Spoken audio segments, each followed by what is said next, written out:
toutes et à tous, bon après-midi, bienvenue dans Wab Rétro. Nouvelle flambée de violence dans l'est de la RDC. À Goma, dans la nuit de dimanche à lundi, une attaque armée a secoué les quartiers Mugunga dans la commune de Karisimbi, où de violents affrontements ont opposé les hommes armés aux éléments de l'F-123. Plusieurs assaillants ont été tués selon des sources locales, tandis que la population, prise de panique, a évoqué une nuit de terreur. Reportage. La nuit de dimanche à lundi a replongé l'ouest de Goma dans la violence.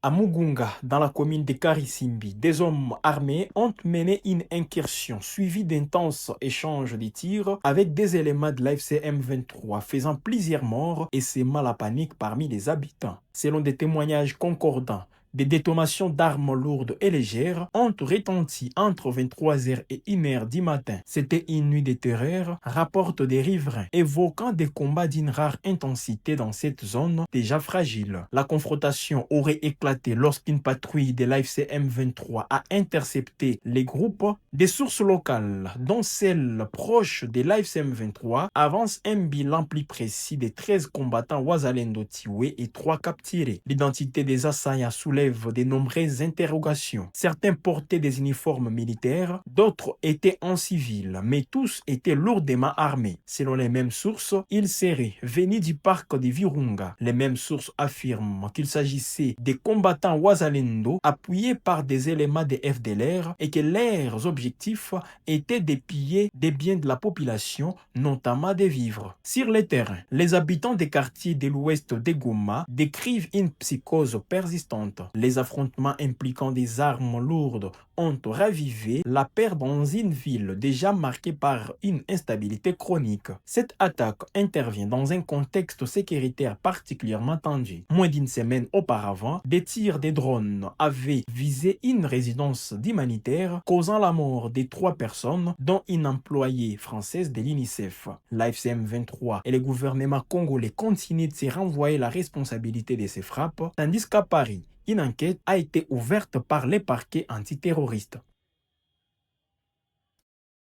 Au Sud Kivu, des affrontements ont opposé les FARDC appuyés par les Wazalendo et l'armée burundaise aux rebelles de l'F-123 dans la plaine de la Ruzizi tôt le matin mardi 17 mars. Des tirs d'armes lourdes ont été signalés, des déplacements massifs de populations vers Sangue et Kiliba et une panique grandissante. Plus de détails dans cet élément.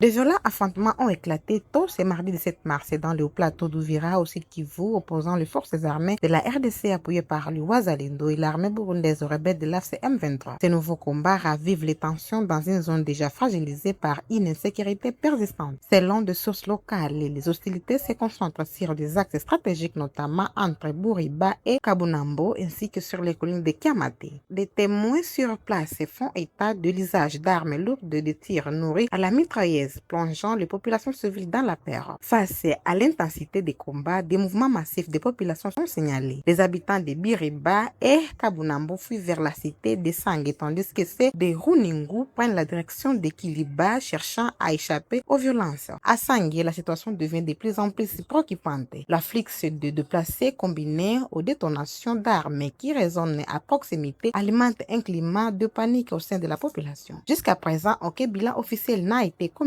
Toutefois, la reprise des combats dans cette partie de la plaine de la Ruzizi laisse craindre une nouvelle dégradation de la situation sécuritaire et humanitaire dans la région. Les FARDC ont rassuré que la situation sécuritaire demeure sous contrôle à Kirungu dans le territoire d'Uvira. Ils ont démenti toute reprise de la localité par des groupes armés et ont appelé la population à la vigilance face aux fausses informations circulant sur les réseaux sociaux. Des précisions avec Boujika Londi-Regen, porte-parole Sokola de Sud Kivu. Oui, tout à fait, chers collègues. Comme je vous le disais, la situation sécuritaire dans la localité de Kirungu, territoire d'Uvira, en province du Sud Kivu, reste calme et sous contrôle des unités régulières des forces armées de la République démocratique du Congo et de ses alliés. Méfiez-vous donc des fausses informations relayées sur les réseaux sociaux sur une prétendue reprise de la localité de Kirungu par les rebelles du M23 AFC et de leurs alliés Tugwano Ngumino Tabara, soutenus par les terroristes de l'armée rwandaise. les forces armées de la République démocratique du Congo continuent de remplir sa mission régalienne, dont celle de défendre l'intégrité territoriale et de protéger. En République démocratique du Congo, la session parlementaire de mars s'est ouverte lundi 16 mars sous le signe du dialogue politique. À cette occasion, le président du Sénat, Jean-Michel Sama-Lukonde, a réaffirmé la disponibilité de la Chambre haute à contribuer à toute initiative de dialogue, tout en insistant sur le strict respect du cadre institutionnel. Suivez son intervention. Sur le plan politique, le Sénat accorde une attention particulière à l'appel au dialogue entre les Congolais, dans le format annoncé par son Excellence Monsieur le Président de la République. Nous réaffirmons notre disponibilité à contribuer à cette initiative dans le strict respect du cadre institutionnel et dans l'intérêt supérieur de la nation. Face aux agressions et aux tentatives de déstabilisation de notre pays, dont notre pays est victime, le dialogue doit demeurer un instrument de consolidation de la paix, de renforcement de l'autorité de l'État et de préservation. Sur le plan diplomatique, le Sénat poursuivra. À l'Assemblée nationale, le président Aimé Bodji Sankara a haussé les tons. Face à la persistance de l'insécurité dans l'est du pays, il a appelé à la mobilisation nationale derrière le président de la République, Félix-Antoine Tshisekedi, pour restaurer la paix et défendre l'intégrité territoriale du pays. Trop c'est trop, a-t-il martelé devant les élus. Suivez-les dans cet extrait. Et d'exaction dans les provinces de Maïndombe, du Kwango, du Kwilu et dans les périphéries de la ville de Kinshasa. De la criminalité urbaine avec le phénomène Kuluna, principalement ici dans la ville de Kinshasa. Face à cette situation sécuritaire préoccupante et complexe, les forces de défense de la République démocratique du Congo, soutenues par le peuple congolais, restent engagés et plus que déterminés à défendre la patrie et à protéger nos compatriotes. C'est ici le lieu de saluer le patriotisme, la bravoure et la résistance de nos compatriotes dans les territoires occupés qui refusent de se soumettre à cette imposture de l'occupation étrangère de nos terres en complicité avec quelques compatriotes égarés. Honorables députés, chers collègues, trop c'est trop. Voilà pourquoi nous devons donc, quel qu'en soit le prix, tous unis derrière le président de la République, chef de l'État, commandant suprême de nos forces de défense et de sécurité, nous mettre debout, conformément à l'article 63 de notre Constitution, assumer notre droit et notre devoir sacré de restaurer la paix et la défense de l'intégrité de notre territoire. Congolais totalement. Honorable. Toujours à l'ouverture de la session ordinaire de mars à l'Assemblée nationale, Vital Kamerhe s'est adressé à l'ensemble de la classe politique, à la jeunesse et aux femmes congolaises dans un discours attendu aux accents d'unité et de responsabilité. Suivez ses propos. Il a toutes les potentialités pour rendre son peuple heureux. À tous les politiques, vous avez un message. Le message d'abord de l'unité, comme l'a toujours dit le président de la République, le message de la responsabilité. Chacun, selon ses responsabilités officielles ou non officielles, doit œuvrer pour le bien des Congolais. Nous travaillons sur le plateau de Bateke dans des conditions difficiles. Nous engageons de jeunes gens qui travaillent dans nos champs. C'est un exemple que je donne, mais il y en a beaucoup. Et aujourd'hui, parce qu'il s'agit encore du mois de la femme, nous rendons hommage à la femme congolaise. Dans sa résilience et dans sa participation pour la défense de la patrie. Pas avec les armes, la prière, l'amour de la patrie. Accompagner les efforts du gouvernement et du président de la République et de toutes les institutions. C'est cela, la femme a une place de choix dans notre cœur. Les jeunes, vous les jeunes, réveillez-vous. Ces pays nous appartiennent, nous n'en avons pas d'eux. Et nous devons croire aux efforts du président de la République qui commence à porter déjà le fruit sur le plan diplomatique. Le président n'est pas inventé en guerre, mais grâce à Dieu, le peuple congolais, avec le président Félix Tshisekedi, va vaincre. Merci Vital Kamere, Lwakanengi Nikingi. Vous l'avez vu, vous l'avez écouté. À la veille de l'ouverture de cette session parlementaire, le président Félix-Antoine Tshisekedi a réuni dimanche 15 mars les présidents de deux chambres pour coordonner le suivi des accords de paix de Washington, plaçant le Parlement au cœur de la consolidation de la paix et la stabilité en RDC. Des précisions de cet élément. À la veille de l'ouverture de la session parlementaire de mars 2026, le président de la République Félix-Antoine Tshisekedi a reçu le président de deux chambres du Parlement pour faire les points sur le suivi des accords de paix de Washington. Au cours de cette rencontre, le chef de l'État s'est entretenu avec Aimé Bodji Sankara et Jean-Michel Samalou Kondé, respectivement à la tête de l'Assemblée nationale et du Sénat. Les discussions ont essentiellement porté sur l'implication du Parlement dans la mise en œuvre des engagements issus des accords de paix à Washington, un dossier qui s'annonce central au cours de la session parlementaire qui s'ouvre ce lundi 16 mars.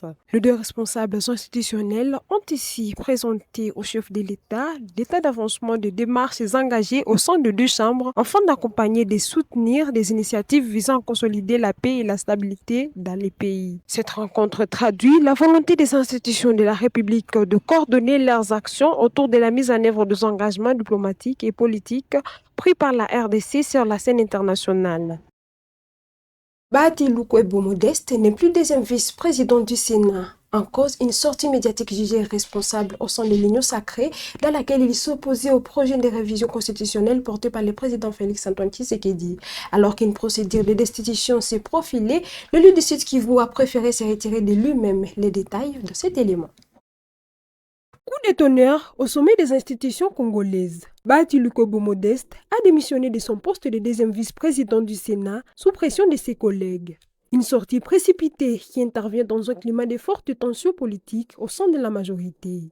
L'autorité morale de l'FCDCA n'aura pas résisté à la pression de ses pairs parlementaires, notamment celle de l'Union sacrée de la nation, dont il est pourtant membre. En cause, une récente sortie médiatique jugée irresponsable par plusieurs sénateurs dans laquelle il exprimait son opposition au projet de révision constitutionnelle porté par le chef de l'État Félix-Antoine Tshisekedi. Cette prise de position a suscité une vague de critiques et d'invectives au sein de la classe politique, fragilisant rapidement la position de l'élu du Sud Kivu. Plusieurs sénateurs avaient déjà enclenché une procédure visant à le démettre de ses fonctions. Face à cette menace imminente, Bahati Lukwebo a choisi de prendre le devant en annonçant lui-même sa démission. Malgré ses revers politiques, l'ancien ministre de l'économie affirme quitter ses fonctions la tête haute. Une posture qui contraste avec son récent engagement réitéré de soutenir l'action du président Félix-Antoine Tshisekedi lors du dernier congrès de son parti.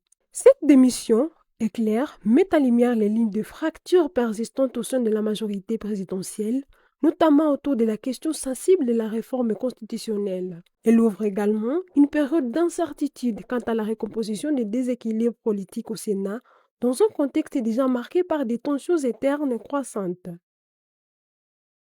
Après sa démission surprise, le sénateur du Sud Kivu, Modeste Bahati Lukwebo, est sorti de son silence. Dans une déclaration accordée à l'actualité.cd, il a rejeté les critiques et réaffirmé son soutien au chef de l'État tout en dénonçant les attaques dont il s'est dit victime. Ses propos sont ici. D'abord, je suis toujours loyal au chef de l'État et je ne pense pas que les gens, mes profondeurs, font plus ou bien aiment plus le chef de l'État que moi. Peut-être comme moi je ne suis pas flatteur, on croit que je suis timide, mais moi je soutiens le chef de l'État dans les faits, dans les actions. Et je crois que c'est ce qui compte. Deuxièmement, je rejette toute idée de m'imputer injustement un qualificatif d'incompétent. D'abord, je vais être incompétent comment? Vous savez que moi, dans mes habitudes et partout où j'ai toujours travaillé, aucun courrier ne passe 48 heures dans mon cabinet. Et tous ceux qui ont toujours travaillé avec moi, que ce soit dans les ministères, dans les entreprises, dans les cabinets, ils le savent que chacun, lorsqu'il reçoit un dossier, il doit me le retourner 24 heures après. Et dans mon cabinet, dans mon propre bureau, ça ne peut pas faire plus de 24 heures. Donc, si quelqu'un vous donne, ne fût-ce qu'un exemple en disant que tel dossier était entré et qu'il a traîné chez moi plus de 48 heures, c'est qu'il est menteur, il n'apportera aucune preuve. Deuxièmement, Ceux qui disent que je n'ai pas impulsé le contrôle, que j'ai bloqué qu'on puisse inviter ou convoquer des membres du gouvernement ou des mandataires, mais ils ignorent ce que disent le texte. Le texte dit que c'est le président du Sénat qui a cette compétence, cette prérogative. Ce n'est pas un vice-président d'inviter un ministre ou un DG. Plus de 60 ans après l'assassinat de Patrice Emery Lumumba, la justice belge relance un dossier hautement symbolique. À Bruxelles, le renvoi devant le tribunal correctionnel d'Étienne d'Avignon pour participer à des crimes de guerre marque un tournant dans la quête de vérité. Une décision historique encore susceptible d'appel qui ravive les blessures du passé colonial. Suivez. La justice belge vient de franchir un cap historique dans l'un des dossiers les plus sensibles de son passé colonial. Mardi 17 mars 2026, la Chambre du Conseil de Bruxelles a ordonné le renvoi devant le tribunal correctionnel d'Étienne d'Avignon, accusé de participation à des crimes de guerre dans l'assassinat en 1961 du leader indépendantiste congolais Patrice Emery Lumumba. Âgé de 93 ans, l'ancien diplomate est aujourd'hui le dernier survivant parmi les responsables belges visés par la plainte déposée en 2011 par la famille Lumumba. Cette décision judiciaire, bien que majeure, reste toutefois susceptible d'appel, laissant planer une incertitude sur la tenue effective d'un procès.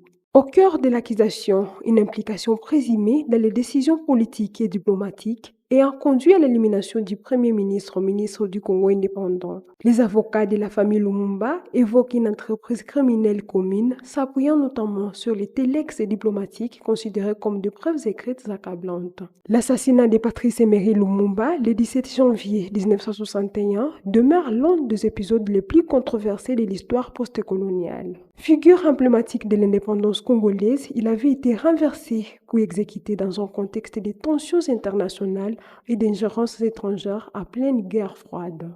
Cette avancée judiciaire marque un tournant dans une quête de vérité et de justice qui dure depuis plus d'une décennie. Pour la famille Lumumba, elle représente un espoir de reconnaissance des responsabilités. Pour la Belgique, elle ravive un débat profond sur son passé colonial et ses zones d'ombre encore non résolues. Cette semaine, à Washington, Kinshasa et Kigali ont convenu de mesures concrètes pour apaiser les tensions dans l'Est congolais. Respect de la souveraineté, retrait progressif des forces rwandaises, neutralisation des FDLR et protection des civils figurent au cœur de cet engagement. Suivez. À l'issue des 2 jours de discussions à Washington, les 17 et 18 mars 2026, la République démocratique du Congo et le Rwanda ont franchi une nouvelle étape dans leurs efforts pour désamorcer les tensions persistantes dans l'Est congolais. Sous l'égide des partenaires internationaux, les 2 pays ont convenu d'une série de mesures coordonnées destinées à améliorer concrètement la situation sur le terrain. Au cœur de cet accord figure un engagement mutuel en faveur du respect de la souveraineté et de l'intégrité territoriale de chaque État. Kinshasa et Kigali s'accordent également sur un désengagement progressif des forces rwandaises présentes dans certaines zones du territoire congolais, parallèlement à une levée des dispositifs défensifs dans des secteurs précisément définis. De son côté, la RDC s'est engagée à intensifier dans un délai encadré ses efforts pour neutraliser les forces démocratiques de libération du Rwanda FDLR, groupe armé actif dans l'est du pays et régulièrement au centre des tensions entre les 2 voisins. Autre point clé de cet accord, la protection de l'ensemble des civils, un enjeu crucial dans une région marquée par des années de violence et de déplacements des populations. Selon des sources diplomatiques américaines, ces mesures concrètes s'inscrivent dans la mise en œuvre des accords de Washington et visent à instaurer un climat de confiance durable entre les 2 pays. L'objectif affiché est clair, favoriser la paix et créer les conditions d'une prospérité partagée dans la région des Grands Lacs. Si cet engagement marque une avancée notable, sa réussite dépendra toutefois de la volonté politique des 2 parties à respecter les échéances fixées et à traduire ces promesses en actions concrètes sur le terrain. Tension dans les Haut-Katanga, un nouveau groupe armé des MKDC fait son apparition et revendique un combat politique contre le pouvoir central. Les autorités redoutent une nouvelle menace sécuritaire dans la région. De précision dans cet élément. Les paysages sécuritaires du sud de la République démocratique du Congo se complexifient davantage avec l'apparition des nouveaux groupes armés. Se présentant sous le nom des mouvements Debout Katanga pour la libération du Congo, MDKC en sigle, cette organisation affirme vouloir lutter contre la mauvaise gouvernance et la tyrannie du pouvoir central basé à Kinshasa. Dans un communiqué récemment diffusé, les MDKC avancent des revendications politiques claires, la libération de tous les prisonniers politiques et le retour des exilés, un discours qui s'inscrit dans une rhétorique déjà familière dans un pays marqué par des décennies de tensions entre pouvoir central et périphérie. Mais cette émergence n'intervient pas dans un vide sécuritaire. Bien au contraire, lors de sa 92e réunion tenue le 14 mars, le Conseil des ministres congolais avait déjà tiré la sonnette d'alarme, évoquant l'incubation d'un mouvement insurrectionnel dans la province du Haut-Katanga. Les autorités avaient alors pointé des éléments troublants, notamment une possible connexion avec l'AFC M23 ainsi qu'une proximité idéologique ou opérationnelle avec le groupe Bakata Katanga. Parmi les faits jugés préoccupants figure l'incursion signalée dans le quartier général du parc national d'Upemba et des activités suspectes dans la localité de Lusinga. Pour le gouvernement, ces incidents pourraient dépasser les cadres d'action isolés des miliciens et s'inscrire dans une stratégie plus large de déstabilisation de la région. Cette nouvelle donne sécuritaire ravive les craintes d'une fragmentation accrue dans le Grand Katanga, une région historiquement sensible aux dynamiques sécessionnistes et aux contestations armées. Si les MDKC affirment agir au nom d'objectifs politiques, les autorités, elles, redoutent une escalade susceptible de fragiliser davantage l'équilibre déjà précaire du pays. Dans ces contextes, la question demeure, s'agit-il d'un mouvement émergent aux revendications localisées ou du symptôme d'une crise plus profonde aux ramifications nationales et régionales? Affaire à suivre. Rendons-nous à Goma où les fidèles musulmans ont marqué la fin du mois sacré des Ramadan par la grande prière de l'Aïd el-Fitr célébrée vendredi 20 mars au stade de l'Unité. Une cérémonie empreinte de ferveur religieuse organisée en présence des autorités politico-militaires de l'EFSA en 23. Reportage de la cellule de communication du gouvernorat du Nord Kivu.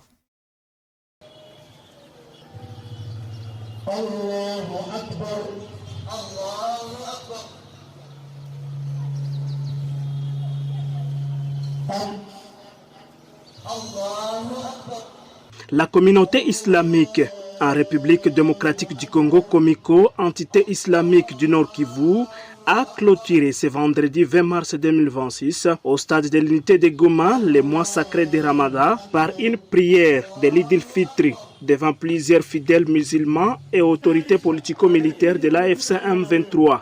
Le coordonnateur du mouvement AFC M23, Corneille Nanga, qui a pris part à cette prière, a indiqué que le mois de Ramadan est un puissant vecteur du vivre ensemble caractérisé par le partage et la solidarité. Après 30 jours de jeûne, de prière, n'est-ce pas que le mois de Ramadan est un puissant vecteur du vivre ensemble, caractérisé par le partage, la solidarité et la spiritualité collective qui transcendent souvent les cercles musulmans.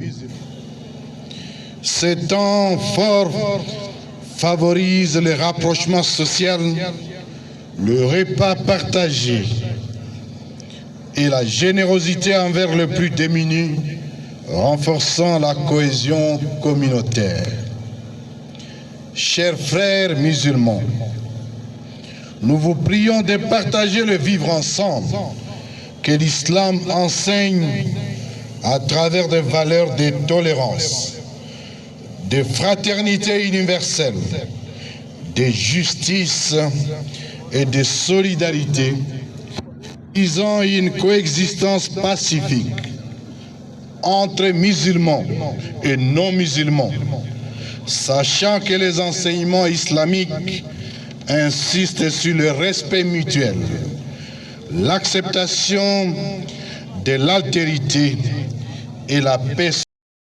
En politique, pour terminer, l'opposant politique d'Élysée Senga dénonce la gestion de Félix-Antoine Tshisekedi. Lors d'un point de presse ce samedi 21 mars, Élysée Senga a estimé qu'après 8 ans de mandat, il est temps de tirer le bilan de ce qu'il qualifie d'échec de la présidence de Félix-Antoine Tshisekedi.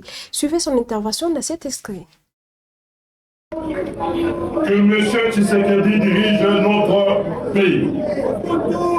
8 ans d'une alternance sans changement réel. 8 ans sans solution pour le peuple. 8 ans sans réponse à la souffrance nationale. 8 ans de gestion sans dividende social. 8 ans de preuves et d'abandon. 8 ans d'humiliation infligée à notre nation et à notre peuple livré désormais à lui-même. Voilà des années que l'insécurité s'installe au cœur même de la ville de Kinshasa, la capitale, et dans plusieurs villes de notre pays, frappant de populations innocentes dans une indifférence insoutenable du pouvoir. On tue, on agresse, on kidnappe, on viole, on fait des braquages en plein jour, on sème la peur. Le pouvoir monte des milices.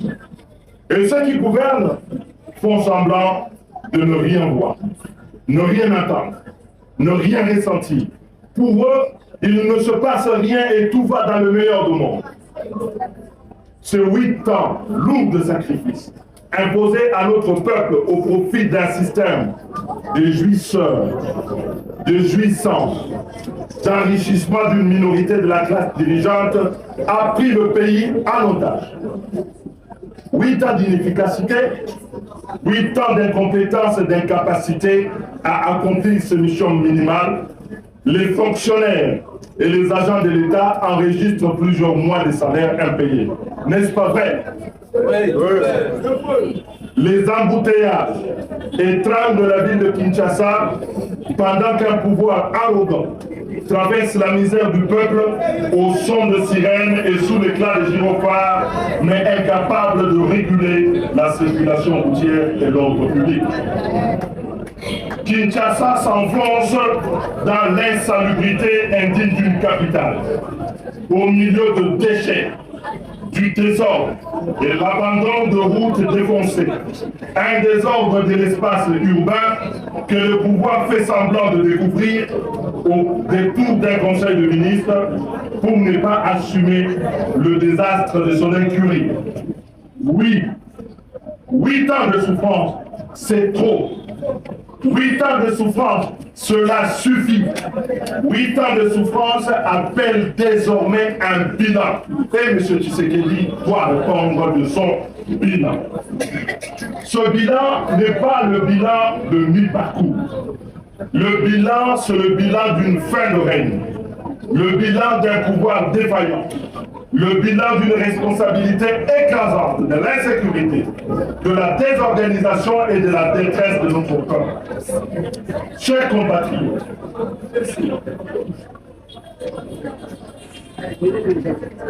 depuis 10 ans, je n'ai cessé d'alerter la nation. J'ai défendu une idée simple, mais fondamentale, la réduction du train de vie de l'État.